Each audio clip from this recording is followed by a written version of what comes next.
Hey everyone, welcome to another episode of That's All Funny. Episode number, I don't know, what are we, 647? That's cool, right? We're doing it. I just woke up feeling like P. Diddy. Nah, I don't feel like P. Diddy. I didn't message any minors. All women I message are of legal age. Just put it out there. Um, and I don't message boys. I'm just not into boys. Which, I mean, that doctor disrespecting could be about a boy, right?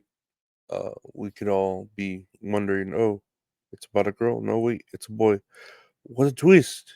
That's a M Night Shyamalan type fucking twist right there, huh? But no, we're just here chilling. Another day, another dollar. Again, just woke up. Talked to my doctor yesterday. Doubled my medication, so we'll see how that goes. But it's not a lot. I'm on Vraylar. Not sure what that'll do. Hopefully, it'll make me less scared, but we'll see. And then I got a couple packages here. I gotta find the postman. Hey there, Mr. Postman. Do do do do do yeah. I wish my uh still had those connections with that postman that my mom had an affair with. He was a rich man. He just worked as a postman for the benefits, but he was actually a pretty rich dude. But he wouldn't leave his wife. So for my mom. But so that's just life. But let's get into the news. We got some news here. Let's see here. What I got here. Supreme Court allows White House contacts with social media firms. The Supreme Court on Wednesday rejected a Republican led effort to sharply limit White House officials and other federal employees from pressuring social media companies to remove posts from their platforms that the U.S. government deems problematic. So this is kind of a pretty big deal because this is technically against free speech, but they're allowing. Okay, so Democrats, the Democrats are saying that like social media companies like Meta, Instagram, and then who else? I don't know, TikTok, I don't know. But really Instagram and Facebook that they always remove posts all the time for certain things, not necessarily um for quote unquote like COVID or uh like controversies with Democrat type things. I forget the reasonings they put behind it, but I know one of them was COVID, and let me see here. Do see the censoring of stuff, like the coronavirus vaccine and other like government campaigning type things. And they're basically saying like foreign disinformation, blah blah blah, which whether they're true or not, it's free speech, so people shouldn't be able to have that censored.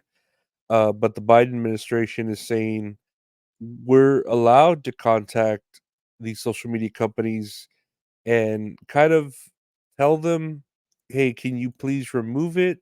But not threaten them to remove it. And of course, if the fucking White House calls you and says, "Hey, can you remove that?"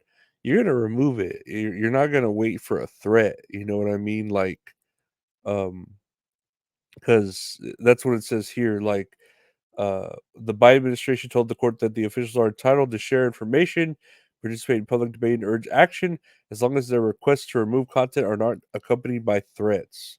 So they're allowed to like call these media companies, "Hey, can you remove that story about Biden or about his son? Hey, can you remove that story about fucking COVID or coronavirus?" And of course, like you said, they're not gonna wait for a threat. They're gonna just do it. So they're still allowed to do that, but then that goes into the whole concept of like that's free speech and you're manipulating free speech, and that's one of the fucking First Amendment. That's the First Amendment. That's a human right that you can't get rid of. And it's not a good thing, that's why it's good to have places like Twitter, and also obviously, Google's with YouTube, so they're doing stuff like that too, which isn't good. But we'll fight the good fight. It's always good to stay in there with our information or even just our made up shit. Why not? So it's just fun. But I think that's not a good thing to limit the rights of humans, even though sometimes we take advantage of them, like the Second Amendment, a lot with the First Amendment. But we'll see. We'll see what happens with this with the Biden administration. Hopefully, as much as everybody hates Trump, I think he's the lesser of two evils if he does get in there. So, um, my hope is for my obvious hope is for RFK to get in there, but he's not going to. So hopefully Biden, Trump gets in there and ruffles some feathers and gets things going. But that's just me. Moving on here to another news story.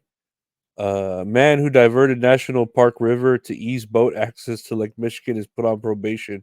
And if you just see a picture here, it's pretty rowdy of I guess a dude wanted to have his boat go more easily into the ocean, so he like dug holes from a river to fucking make it go in there. And I mean, it sounds like duh, why wouldn't you do that? But in my head, if I were him, I'd be like, "Why hasn't anyone else done this?" And it's like, "Oh, there must be a reason, like a good reason." And there's a lot of reasons to not do that, like to conserve the water and the river, and scientific reasons not to do that because of the fish population and all this and that. But he thought, oh, here's a smart idea, I'll just do this. And he just got probation for it. I'm sure they could fix it. I'm sure they could add like dirt where they need to and fix it. But that's kind of funny.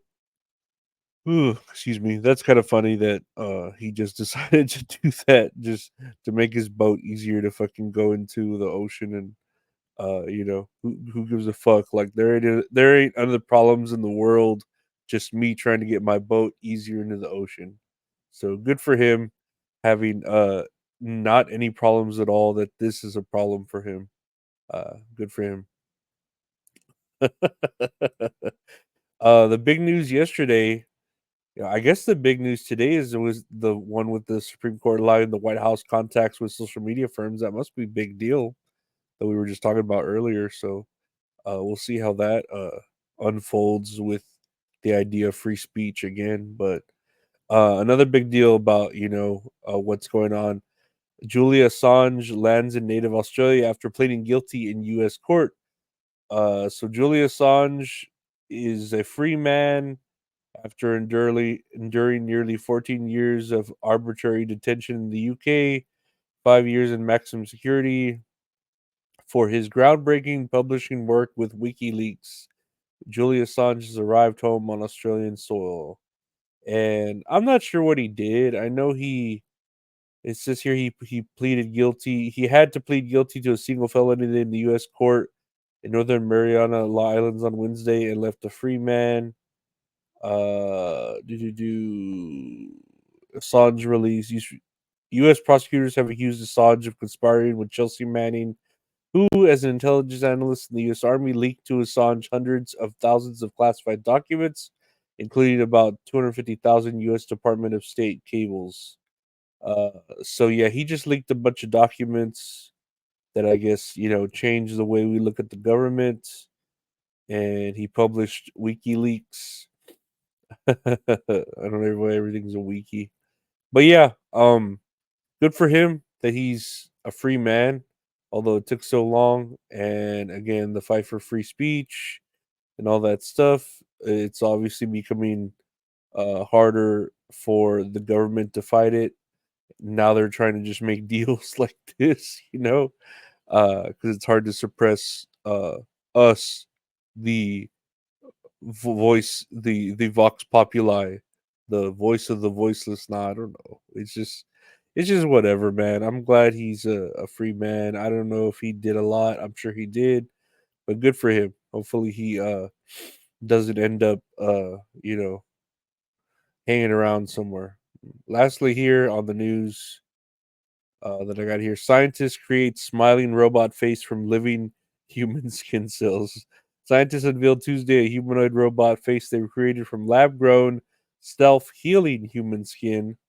Here's why it matters: the researchers from the the the researchers from the University of Tokyo, Japan, hope the breakthrough could one day prove useful in the cosmetics industry and help train plastic surgeons. So we have the video here that I'm looking at, or at least a GIF of it. And researchers found a way to bind engineered skin tissue to complex forms. Dude, it doesn't look natural. The face, it looks fucking scary.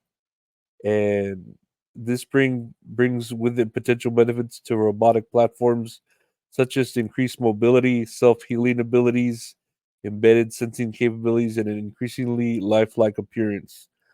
Uh, Take it to fucking, Japan to do shit like this, but I don't know why you would want your robot to have self-healing abilities. Like, that sounds very Terminator-esque. And again, if you're looking at the picture here, what if you're just listening, it looks very creepy, like a smiley face just there bubbling in a fucking frying pan.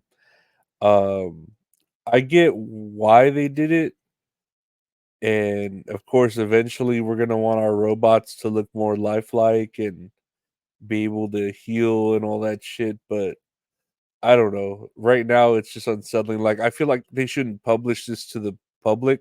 It should just be kind of kept under wraps until we're ready to actually see it, and not just little bits and pieces of it looking very weird, you know? But that's just me. What do I know? I'm a piece of shit. I I don't need my robot to have a real life face that can heal itself right now, but maybe I will in the future. Who knows? Who knows what I'll want in the future? I don't even know what I want in the future. All I know is that well, funny guys. I want to thank you for listening to the podcast. Well, funny. We had one more podcast really. That's so funny. Got a podcast with my buddy Gabe called That's All Kayfabe. That's all my rep. Check that out. The word search for That's All Kayfabe. The podcast is available. If you want to watch video versions of this podcast, that podcast, or other shows I do, check out the YouTube channel, youtube.com/ at Lorenzo Ariola. Got video versions of this, that, and a wonderful live show I do with the wonderful Mint Salad called Tits and Areolas, where we talk about a movie we watch, play a little game. It's fun. She's hot. I'm a piece of shit. Check it out every Tuesdays at 8 p.m. Central, 9 p.m. Eastern on the YouTube and on my Twitter. Past episodes are there on the YouTube channel. You can check out the past ones. Check me out on Twitter, twitter.com, at Lorenzo Ariola, or X, whatever. On Instagram, at Lorenzo Ariola. If you want to commission the artist who does all the art for the show, check out at Retro Horror Inc. At Retro Horror Inc. on Twitter and Instagram. The Bret Harder graphic art, he just did the new art right there with smiling friends type shit. You can check that out. Check out the Patreon if you want to support the show.